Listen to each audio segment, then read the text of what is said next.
A enfin pu jouer son projet Rhodia Rhapsody, une comédie musicale, histoire d'amour sur fond de lutte sociale à l'usine. Stéphanie Bourgeot, Franck Ménestré et Vincent Grandemange. Ce soir-là, ils ont fait friche-comble, à l'ombre du personnage principal de leur comédie musicale. Amour maudit, sur fond de conflit social, Rhodia Rhapsody renoue le fil de l'histoire, la grande, celle qui reste debout, mais sans autres ambitions qu'un hommage appuyé et complice de la part des 50 musiciens et choristes d'Amuso qui s'y préparent depuis 3 ans.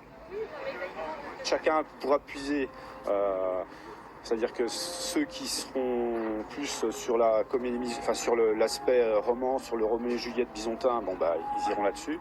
Et puis ceux qui seront plus attachés au côté historique ou social de la lutte, qui existe ici, ils iront là-dessus. Chacun pourra picorer. Voilà. 3 muses ont inspiré le projet. La révolte des Gilets jaunes, le sacrifice de la culture en temps de Covid et l'annonce de la démolition.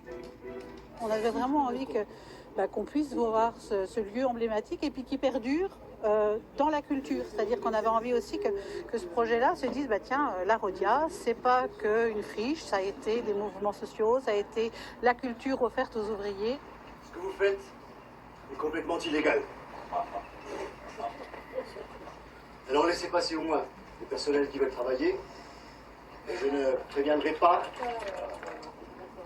ne préviendrai pas les forces de l'ordre. Sur scène, la colère et la révolte. Dans le public, l'émotion et les souvenirs.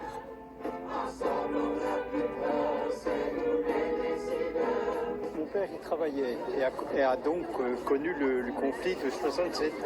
Donc oui, ça m'intéressait pour ça, le côté historique de la grève de 67 avant les événements de 68 en France. Ça a marqué l'histoire française, le mouvement syndical. Je dirais pas que ça a fait tache d'huile, mais ça a été quand même un avant et un après. Ça s'était jamais vu dans le pays à part 1936, évidemment. D'autres représentations sont programmées à la rentrée, mais loin de la Rhodia, cette fois, l'histoire ne se répétera pas.